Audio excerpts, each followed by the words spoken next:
بسم اللہ الرحمن الرحیم۔ السلام علیکم۔ میں نے 70 سالہ بوڑھا اور 16 سالہ لڑکی کو گھر کرائے پر دیا۔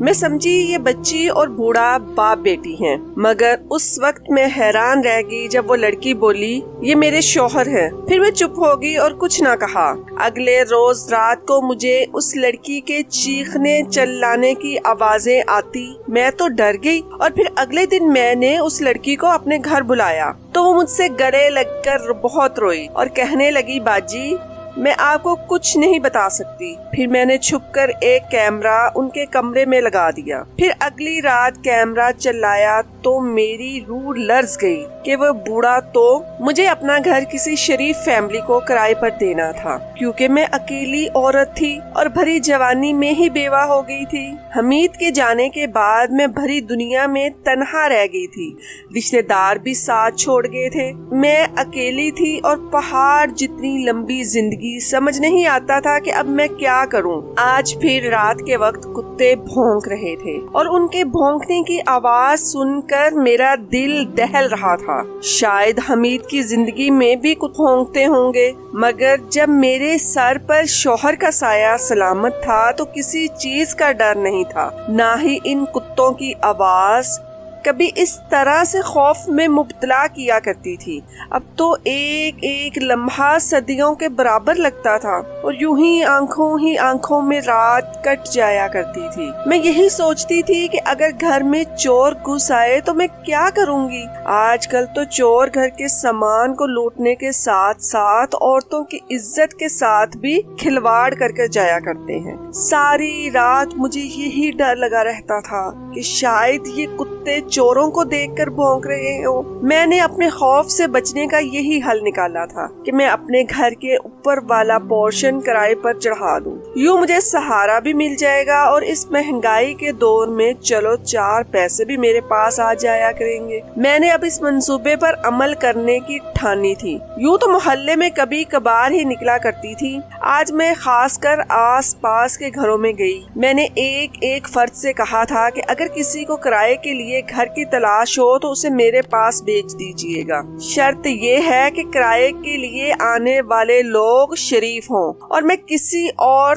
طرح کے شخص کو کرائے پر نہیں دوں گی، بلکہ کوئی فیملی ہی آئے۔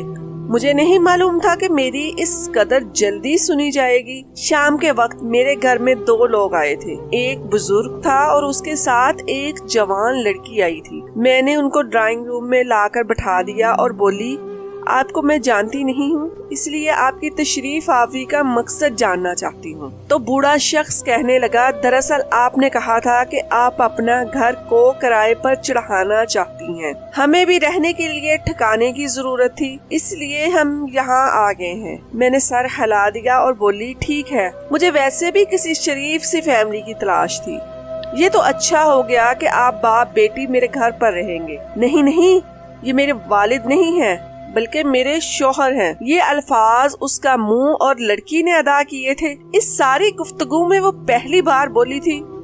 مجھے بے تحاشا شرمندگی ہوئی، میں نے تو کبھی بھی موقع بات نہیں کی تھی، نہ جانے آج مجھے کیا ہو گیا تھا۔ میں نے جلدی سے معذرت کی اور بولی میری مدد سے آپ لوگوں کی دل آزاری ہوئی ہو، اور میں بولی میری وجہ سے آپ لوگوں کی دل آزاری ہوئی ہو، مجھے معاف کر دیں۔ اس کے علاوہ میرے پاس کہنے کے لیے کوئی اور الفاظ نہیں تھے۔ وہ بوڑھا شخص بولا کوئی بات نہیں بہن، آپ یہ بتائیں کہ آپ ہمیں یہ گھر کرائے پر دیں گی؟ میں بولی جی کیوں نہیں، میں اپنے گھر کا اوپر والا پورشن آپ کو دیتی ہوں۔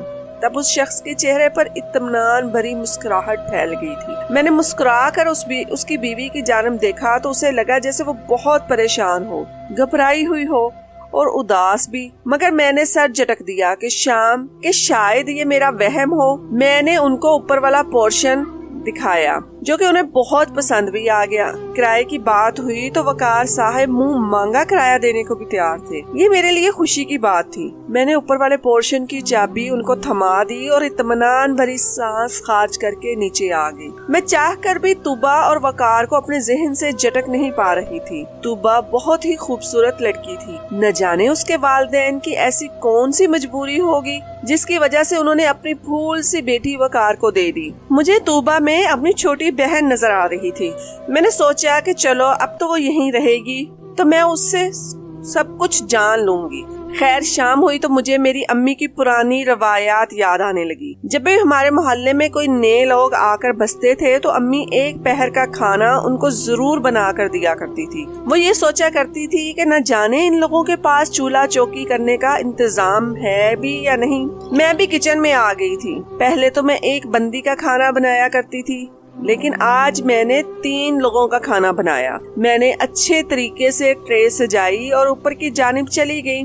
میں نے دروازے پر دستک دی مگر کسی نے دروازہ نہیں کھولا۔ اب میں یہ سوچ کر پریشان ہو رہی تھی کہ میں نے اوپر آ کر نہ جانے اچھا بھی کیا ہے یا نہیں۔ مجھے ان لوگوں کو اس طرح تنگ نہیں کرنا چاہیے تھا۔ میں واپس لوٹنے لگی جب دروازہ کھل گیا۔ سامنے ہی وقار کھڑا تھا۔ اس نے میرے ہاتھ میں ٹرے دیکھی تو کہنے لگا، بہن آپ نے بلا وجہ تکلف کیوں کیا؟ میں مسکرا دی اور بولی، نہیں اس میں تکلف والی کون سی بات ہے، پھر یہ تو میرا فرض بنتا ہے۔ ویسے بھی اسلام میں ہمسایوں کے بہت حقوق ہیں اور آپ لوگ تو میرے ساتھ ہی رہنے لگے ہیں، مجھے اتنا تو کرنا ہی تھا۔ وقار بولا، دراصل طوبا کھانا بنانے ہی لگی تھی، آپ نے زحمت کی۔ میں بولی، آج کے دن بھی طوبا آرام کر لے، ویسے وہ ہے کہاں، میں ذرا اس سے بھی سلام دعا لے لوں۔ اتنا کہہ کر میں لاؤنج میں داخل ہونے ہی لگی تھی کہ وقار ایک دم سے میرے سامنے آ کر کھڑا ہو گیا۔ وہ بولا، دراصل تو طوبا تو سو رہی ہے، اس کے سر میں بہت درد تھا، تو میں نے کہا کہ تم سو جاؤ۔ اب اگر وہ آدھی نیند سے بیدار ہو گئی تو اس کی طبیعت بگڑ جائے گی، وہ بہت ہی نازک ہے، کچی نیند سے بیدار ہو جائے تو اس کی حالت غیر ہو جاتی ہے۔ میں نے سر ہلا دیا اور واپس نیچے چلی آئی، مگر میرے ذہن میں ہزاروں قسم کے سوالات نے سر اٹھا لیا تھا۔ میں تو یہی سوچتی رہ گئی کہ وقار نے ایک ہی لمحے میں کیسا پینترا بدلا تھا۔ پہلے تو وہ کہہ رہا تھا کہ طوبا کچن میں ہے اور کھانا بنا رہی ہے، فوراً اسے یہ بھی کہہ دیا کہ وہ تو سو رہی ہے۔ مجھے اس بات کا احساس شدت سے ہو رہا تھا کہ دال میں کچھ نہ کچھ تو کالا ضرور ہے۔ میں اس متعلق سوچنا نہیں چاہ رہی تھی کیونکہ وہ لوگ یہاں کرایہ دار کے طور پر آئے تھے۔ کیا آج کی رات کتوں کے بھونکنے کی آواز کی ڈر میں نہیں گزاروں؟ پھر مجھے کسی دوسرے کے حال کا تجسس بھی نہیں کرنا چاہیے تھا۔ میں نے وضو کیا اور نماز پڑھنے لگی۔ نماز اور قرآن پاک کی تلاوت کے بعد میں نے بھی کھانا کھا لیا۔ مجھے اس بات کا 100% یقین تھا کہ طوبا میرے پاس ضرور آئے اور کھانے کے لیے شکریہ ادا کرے، کیونکہ واضح دار لوگ یوں ہی کسی کا تحفہ بغیر شکریہ ادا کیے نہیں رکھتے۔ میں نے بہت دیر تک طوبا کا انتظار کیا مگر یہ میری خام خیالی ہی ثابت ہوئی تھی۔ وہ نیچے نہیں آئی، اسی لیے میں اپنے کمرے میں سونے کے لیے چلی۔ آج مجھے چوروں سے ڈرنے کی کوئی ضرورت نہیں تھی۔ مجھے یقین تھا کہ آج کی رات میری بہت سکون سے کٹے گی۔ میں آرام سے سو گئی مگر آدھی رات کے وقت میں ہڑبڑا کر کروٹ لے بیٹھی تھی۔ میں یہی سوچ رہی تھی کہ آخر میری آنکھ کیسے کھل گئی۔ تبھی میری کانوں میں کسی لڑکی کے چیخنے کی آواز آ پڑی۔ ایسا لگ رہا تھا کہ چیخنے والی لڑکی بہت ہی تکلیف میں مبتلا ہے۔ مجھے بے تحاشا خوف آیا۔ میں شروع سے اتنی ڈرپوک نہیں تھی، لیکن جب سے حمید کا انتقال ہوا مجھے تو پتے کے ہلنے سے بھی ڈر لگنے لگا تھا۔ میں نے اپنے کانوں پر ہاتھ رکھ لیا۔ یہ آواز تھمی نہیں تھی بلکہ لمحہ بہ لمحہ بڑھتی چلی جا رہی۔ میں نے خود کو بیڈ پر گرا لیا اور کانوں پر ہاتھ رکھ کر آیت الکرسی کی تلاوت کرنے لگی۔ یوں ہی کرتے کرتے پوری رات کٹ گئی۔ صبح فجر کی اذان کی آواز سنائی دی، تب کہیں جا کر لڑکی کے چلانے کی آواز تھمی۔ میں نے اٹھ کر وضو کیا اور نماز پڑھنے لگی۔ مجھے اپنی حالت پر افسوس ہوتا تھا، ایسا ہی لگتا تھا کہ میں پاگل ہو جاؤں گی۔ خیر نماز پڑھ کر میں سونے کے لیے لیٹ گئی۔ صبح 8 بجے میری پھر سے آنکھ کھل گئی تو میں اٹھ کر باہر لاؤنج میں آ کر بیٹھ گئی۔ تبھی مجھے وقار نظر آیا۔ وہ نیچے آ رہا تھا۔ جب اس کی نظر مجھ پر پڑی تو بہت گھبرایا ہوا لگا تھا۔ اس نے مجھے سلام کیا اور جلدی سے وہاں سے نکل کر باہر چلا گیا۔ شاید وہ میرے سوالوں سے ڈر کر جلدی سے باہر نکل گیا تھا۔ وقار کے حلیے سے یہی ظاہر ہو رہا تھا جیسے وہ آفس کے لیے نکلا ہو۔ میں نے اٹھ کر اپنا ناشتہ بنایا۔ اب تک وقار واپس نہیں آیا تھا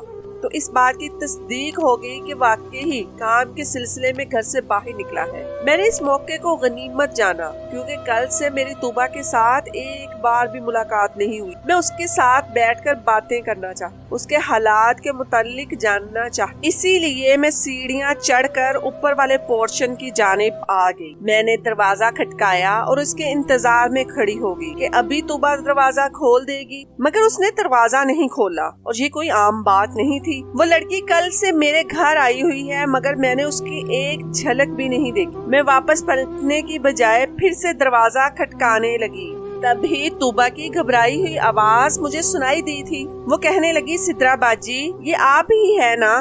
میں بولی، ہاں میں ہوں، تم دروازہ تو کھولو۔ ہاں، تب مجھے طوبا کے سسکنے کی آواز آئی تھی۔ وہ بولی، باجی میں دروازہ کیسے کھولوں؟ مجھے تو باہر سے وقار تالا لگا کر گئے ہوئے ہیں۔ میں اس کی بات سن کر حیران رہ گئی۔ تبھی میری نظر دروازے پر لٹکتے چھوٹے سے تالے پر پڑی۔ طوبا، تمہارا شوہر تو باہر سے تمہیں بند کر کے کیوں گیا ہے؟ وہ بولی، میرا شوہر مجھ پر شک کرتا ہے، اس کی عمر مجھ سے زیادہ ہے نا، تو اسے ہر وقت یہی غم ستاتا رہتا ہے کہ میں کہیں اسے دھوکہ نہ دے دوں۔ میں طوبا کے لیے بے حد پریشان ہو گئی۔ میں بولی، تم ٹھیک تو ہو نا؟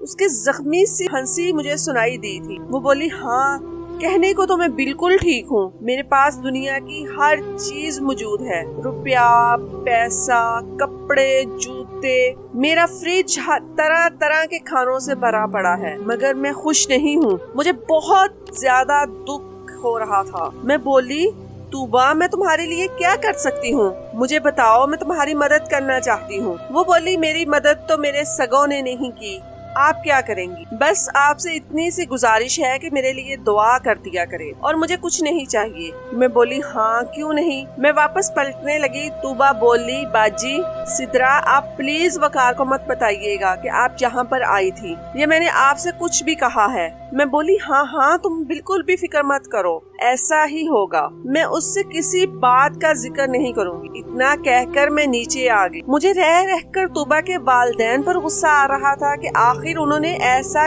کیا ہی کیوں تھا؟ انہوں نے اپنی پھول سی بچی کی شادی ایک بڑی عمر کے مرد سے کیوں کر دی، جو اپنی ساری زندگی اس پر شک کرتے ہوئے گزار دے گا؟ شام ہوئی تو وقار واپس آ گیا۔ مجھے سلام کر کے وہ اوپر چلا گیا تھا۔ میں سوچنے لگی کہ کاش یہ اپنی بیوی کو یوں قید میں نہ رکھتا تو کتنا اچھا ہوتا۔ چلو ہم دونوں لڑکیوں کی آپس میں دوستی ہو جاتی، ہم اپنا غم بانٹ لیتی، مگر اب کیا ہو سکتا تھا؟ خیر، میں اپنے روزمرہ کے معاملات نمٹانے لگی اور سونے کے لیے لیٹ گئی تھی۔ آج پھر آدھی رات کے وقت میری آنکھ کھل گئی تھی، اور آج بھی وہی ہوا جس نے مجھے کل سونے نہیں دیا تھا۔ مجھے کسی لڑکی کے چیخنے کی آواز سنائی دی تھی۔ میں نے کان لگائے تو مجھے یہ حقیقت آشکار ہوئی کہ یہ آواز تو بہت قریب سے آ رہی ہے۔ مجھے اس چیز کا سراغ ہر صورت میں لگانا تھا۔ میں اپنے کمرے سے باہر آ گئی تو اب چیخنے کی آواز زیادہ قریب سے سنائی دی۔ تب مجھے اندازہ ہوا کہ یہ چلانے کا شور کہیں اور سے نہیں بلکہ اوپر والے پورشن سے آ رہا تھا، اور چیخنے والی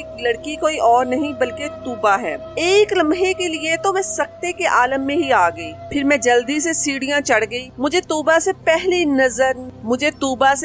نظر نہیں بڑا انس ہو گیا تھا۔ مجھے طوبا سے پہلی نظر میں ہی بڑا انس ہو گیا تھا۔ اب بھلا میں اس سے کیسے پریشانی میں چھوڑ سکتی تھی؟ میں نے زور زور سے دروازہ پیٹنا شروع کر دیا۔ میں کتنی ہی دیر یوں ہی کھڑی دروازہ کھٹکاتی رہی، مگر مجال ہے جو کسی نے ذرا بھی زحمت کی ہو، اور ایسا بھی نہیں تھا کہ دروازے کی آواز سن کر شور تھم گیا ہو، بلکہ اب تو مجھے طوبا کی چیخنے کی مزید آوازیں آ رہی تھی۔ دروازہ پیٹ پیٹ کر میرے ہاتھوں میں درد شروع ہو گیا تھا، اس لیے میں مجبوراً نیچے آ گئی۔ آج رات تو طوبا کی فکر میں مجھے نیند بھی نہیں آنے والی تھی، اسی لیے میں لاؤنج میں ہی بیٹھی رہی یہاں تک کہ فجر کی آواز گونجنے لگی۔ صبح جب وقار نیچے آیا تو مجھے دیکھتے ہی گھبرا گیا تھا۔ وہ باہر نکلنے لگا تو میں بولی، وقار صاحب میری بات سنیں۔ میں نے اس کے چہرے پر خوف سا بھرا ہوا دیکھا تھا۔ وہ میرے سامنے والے صوفے پر بیٹھ گیا اور بولا، میں جانتا ہوں کہ آپ مجھ سے کیا پوچھنا چاہتی ہیں۔ وقار کے چہرے پر بہت زیادہ اداسی پھیل گئی۔ وہ بولا، آپ کو طوبا کی فکر ہے نا کہ وہ کیوں چیختی رہتی ہے؟ مجھے بھی اس کی بے تحاشا فکر ہوتی ہے، مگر میں کچھ بھی کہنے سے قاصر ہوں۔ آپ کے پاس کوئی حل آئے تو مجھے بھی بتا دیں۔ میں نے دیکھا تھا کہ وقار کی آنکھوں سے آنسو نکل رہے ہیں، اور وہ مجھ سے نظریں بچا کر اپنے آنسو صاف کر رہا تھا۔ میں بولی، آپ مجھے یہ بتائیں کہ اس کے ساتھ مسئلہ کیا ہے، تبھی تو کوئی حل بتاؤں گی نا۔ اس نے سر اٹھایا اور میری آنکھوں میں آنکھیں ڈال کر بولا، طوبا کا سب سے بڑا مسئلہ اس کے ناپسندیدہ شخص سے شادی ہے۔ میں نے حیرت سے وقار کی جانب دیکھا تو وہ ہنستی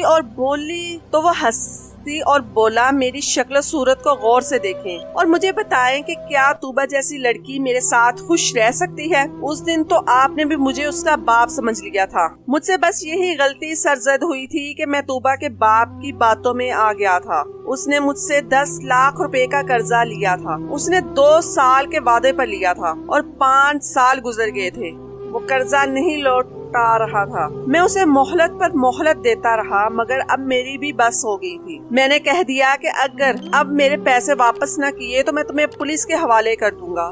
تو وہ کہنے لگا کہ میرے پاس تمہیں دینے کے لیے ایک بھی پیسہ نہیں ہے۔ تم یوں کرو کہ پیسوں کے عوض میری بیٹی سے شادی کر لو۔ مجھے اس کی بات نامناسب لگی۔ میں بولا تم یہ کیا کہہ رہے ہو؟ اس نے فوراً اپنی بیٹی کی تصویر میرے سامنے کر دی اور بولا کہ اگر تم اس سے شادی نہیں کرو گے تو میں کسی اور سے پیسے لے کر اس کو رخصت کر دوں گا۔ دراصل میری شادی بہت کم عمر میں ہوئی تھی۔ میں فقط 22 برس کا تھا اور میری بیوی 18 برس کی۔ ہم دونوں ایک دوسرے کے سنگ بہت خوش تھے مگر پھر وہ اولاد جنتے ہوئے انتقال کر گئی۔ نہ اولاد بچی اور نہ ہی بیوی۔ میں نے اپنی بیوی کے ساتھ وفا نبھائی اور 65 برس کی عمر کو پہنچ جانے کے باوجود بھی دوسری شادی نہیں کی تھی۔ مگر اب مجھے تنہائی کا احساس بڑی شدت سے ہوتا تھا۔ جی چاہتا تھا کہ کوئی میرا بھی ہو جس سے میں اپنا دکھ سکھ بیان کر سکوں، میں کسی کی سنوں اور کوئی میری سنے۔ میں طوبہ کی باپ کی باتوں میں آ گیا اور شادی کے لیے ہاں کہہ دی۔ شادی کی رات طوبہ نے میرے منہ پر تھپڑ مارا اور مجھ پر تھوک دیا۔